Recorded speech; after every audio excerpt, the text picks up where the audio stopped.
3, 2, 1, go. What's up, you... Who's that? Do that again. Do it again. What's up, YouTube? It's your boy John from Project Ellsworth, and I am back with you today for something slightly different. Every week to 2 weeks, I show you guys a section of my horror movie collection, but I have another shelf over on the other side of the room that are movies that are not in the horror genre. I know it may be hard to believe, but I am entertained by things other than, blood and possession and murder. I do have a wife. I have to be fair. So what I thought I'd do today is show you a section of my non-horror collection. So, let's get to it.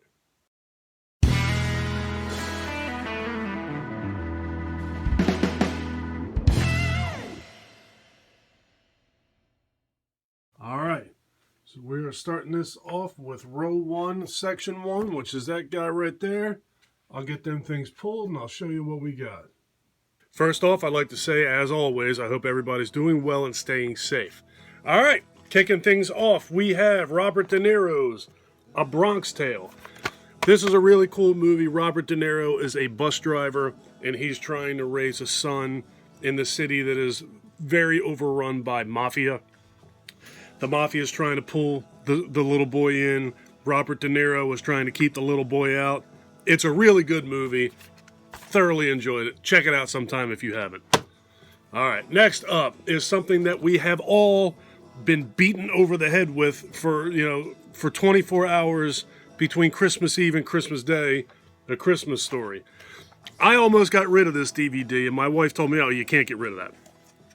There's no reason for me to own this movie. I'm never going to watch this movie, ever. Never on this DVD. I should say I'm never going to watch this DVD because I watched that movie for 24 hours straight around Christmas almost every year. It's constantly playing in the background. I'll put something else different on to drown that out for a little while every once, National Lampoon's Christmas Vacation or the Four Christmases or something to get rid of that for a little while, but it's almost constantly playing on a loop here for Christmas. So, yeah, I have that DVD for no particular reason. All right, next up is Airheads. This is really cool too. A very young Steve Buscemi. Lord, look at him. Wow. Steve Buscemi, Adam Sandler, and Brendan Fraser. I wonder if this is where these two met, because now Buscemi is in like almost every Adam Sandler. What is he, 12 there? Buscemi is in all of Adam Sandler's movies, and I bet you this is where they met. These guys are in a band. They're trying to get their song played on the radio, and they basically hijacked the radio station. Really cool movie. It's got Lenny from Lenny and Squiggy in there from Laverne and Shirley. Don't remember what his name is. There he is, Michael McKean. All right, next up is Airplane. Comedy classic, Leslie Nielsen. Really good movie. Plane going down, trying to save the plane. What's that guy's name? Stryker, I think was the character's name. Really good, very dry, full of dry humor, full of over-the-top humor. Very cool movie. A lot of fun when I was a kid watching She's Starting to Shake. She's Starting to Shimmy. If you've seen this, you know what I'm talking about. Especially if you were a little boy my age when that came out. Next up is A League of Their Own. Penny Marshall movie. This movie's fantastic, classic line, there's no crying in baseball. Baseball goes on, or the war took place. Baseball players went to fight the war, so their wives and women decided, they didn't decide. A baseball league was started with women, and Tom Hanks was like a washed-up baseball player. He turns out being their manager and coach. Very good movie. Very, very good movie, actually. One of my favorite Tom Hanks movies. I love this thing. Not nearly as serious as a lot of his other work, but still a good movie. All right, and next up is my favorite superhero trilogy of all time. Batman Begins, The Dark Knight, and The Dark Knight Rises. I have all those on Blu-ray. Absolutely, positively, no doubt about it whatsoever. This is my favorite superhero series of all time. What the hell was his name? I lost his name. Heath Ledger. Jesus. Bad memory. Heath Ledger's portrayal of the Joker in The Dark Knight is just, in my opinion, the stuff of legend. And these other two movies are absolutely wonderful.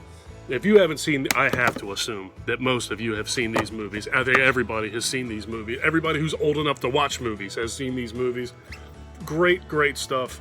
Christian Bale as Bruce Wayne and Batman, for me, I thought he was I think he's kind of a weirdo most of the time. He's a strange guy. I just get the feeling that he's an oddball.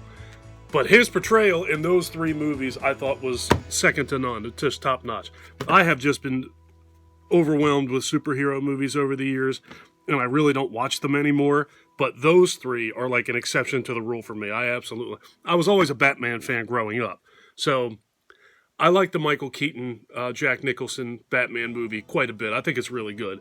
But it doesn't take itself as seriously as these ones do. It's not a serious movie as much as those ones are, I should say. I like that one. I like these ones more. All right, moving on. This one I watched one time right after it came out, and it won a whole bunch of awards. And I really don't remember it all that well. Battle Los Angeles. I should go back and check this thing out again because it really has been a long time. I remember it being pretty decent. It's Independence Day meets District 9, except cooler. Well, I don't know about that. Independence Day is pretty legendary, and District 9 is one of my favorite movies of the last 20 years, probably. Marine Staff Sergeant Aaron Eckert and his platoon take on an enemy unlike they've never encountered when the hostile alien invaders attack the planet in this epic sci-fi action film. I really do need to go back and watch this. I can't believe I don't remember this movie. I'm starting to wonder if maybe I was in the middle of doing something, or I was doing something while this was on, which made me not pay attention. But I got to go back and check that out. I'm sure it won all those awards for a reason. All right, next up is a Beverly Hills Cop collection on DVD. I know that the first Beverly Hills Cop movie just got a 4K release. I don't even have them on Blu-ray. I don't see, just me personally, just speaking for myself, obviously, I see no reason for me to have these movies on Blu-ray or 4K, to be honest with you. They're great movies. They're not known for their effects or their beauty on screen. It's not any of that. These are known for being good cop movies, and Eddie Murphy is funny as hell. That's what these movies are known for. I don't need to see Eddie Murphy in 4K. It's just not worth the money to me to go out and upgrade these. So these are what I have. DVDs, they're going to stay. I'm not going to upgrade them. Next up, these two movies belong to my wife. They are The Bible and A.D. The Bible Continues. My wife's a Christian, so I bought these movies for her for Christmas, I think in back-to-back years or something similar to that.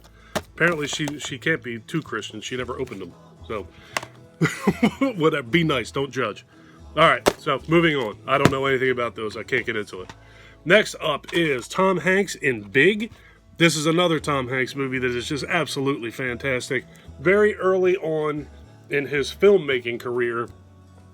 I believe that this is after, what the hell was the name of his show? It's not Bosom Buddies. Was it Bosom Buddies?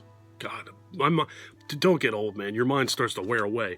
I believe it was Bosom Buddies. Him and Peter Scolari. I remember Peter Scolari, but I don't remember the name of the show. Lord.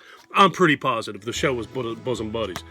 This, I believe, was either right after or right towards the end of Bosom Buddies, but I couldn't be sure. But I'm assuming that just by looking at that young Mr. Hanks there.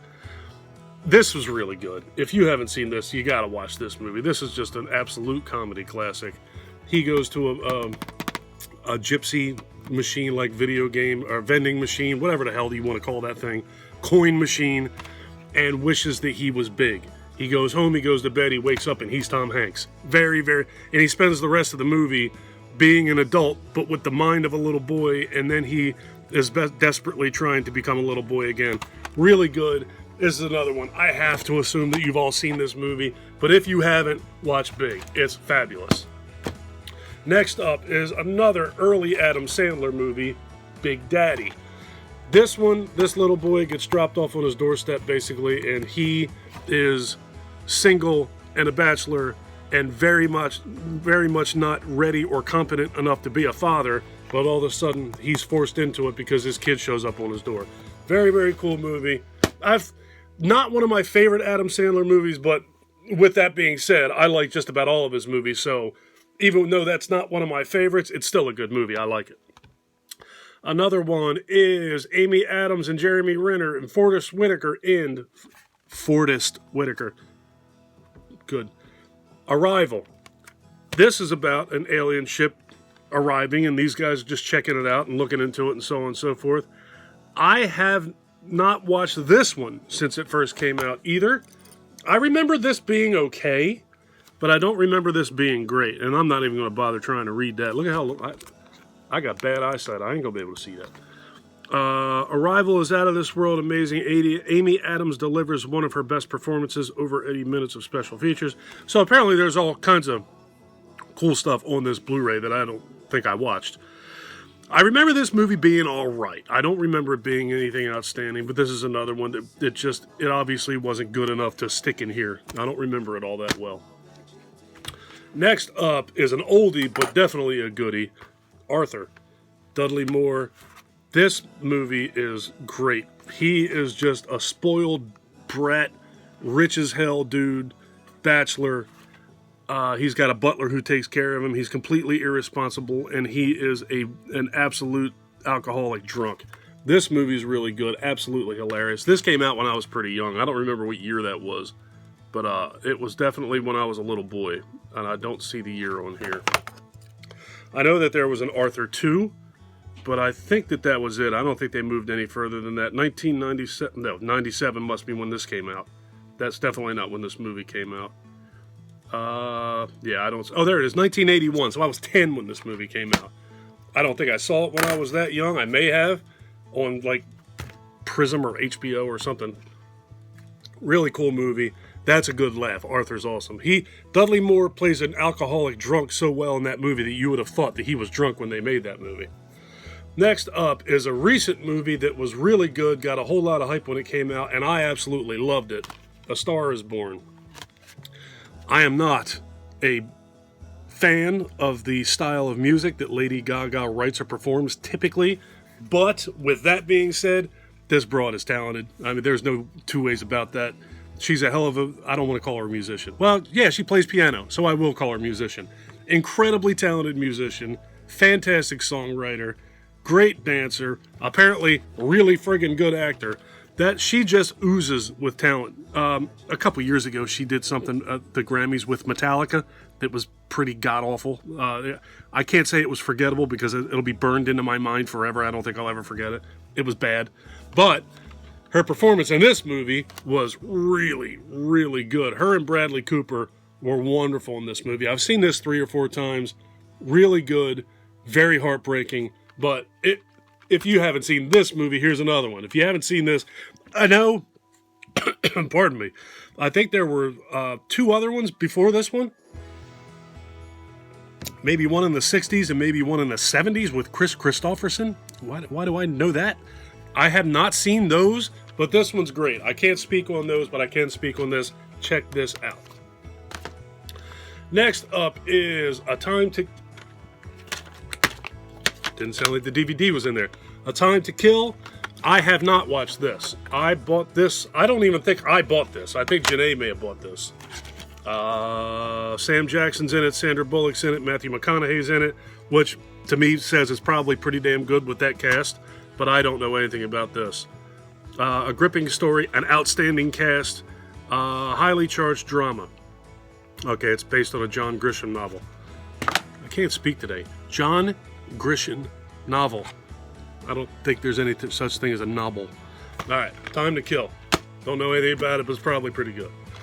Here's another one that I remember buying this. I saw the trailer for this, and I thought this looked pretty good, and I thought that my wife would like it. I bought it, and it's been sitting on my shelf for years. We've never watched it. Australia, with Nicole Kidman and Hugh Jackman. Don't even know what it's about. It's epic, shamelessly entertaining. Nicole Kidman and Hugh Jackman join forces with visionary director Baz Luhrmann in Australia, an epic romantic comedy adventure set in the brink of World War II, when an English aristocrat travels to the faraway continent. To this faraway continent, she meets a rough-hewn cattle driver, and that's Hugh Jackman. Rough-hewn? Not familiar with that term. And an enchanting Aboriginal child portrayed by Brandon Walters. I'm stammering over this one. This unlikely trio joins forces and embarks on a transforming journey, driving a herd of cattle across hundreds of miles of the world's most beautiful yet unforgiving terrain. Yeah, I think it's dangerous to take your trash out in Australia. When their world is torn apart by powerful enemies, they must try to find each other amidst the bombing of the city of Darwin by the Japanese forces that attacked Pearl Harbor. With this new film, director Baz Luhrmann is painting on a vast canvas, creating a cinematic experience that brings together comedy, romance, drama, adventure, and spectacle. So, I remember this movie looking really, really cool, but I've just never watched it. Always too tied up with this horror stuff I do. Alright, I think that's it. Well, yeah, that is it. That's it for that section of that non-horror collection. I just thought that was something different. Throw that out there just for another different flavor on Project Ellsworth. So I'm going to get out of here. If you guys like this video, please give me a thumbs up. If you really like this video and you've been enjoying my content up to this point, please do me a huge personal favor. Click that subscribe button and ring that bell. Take care of yourself. Take care of each other.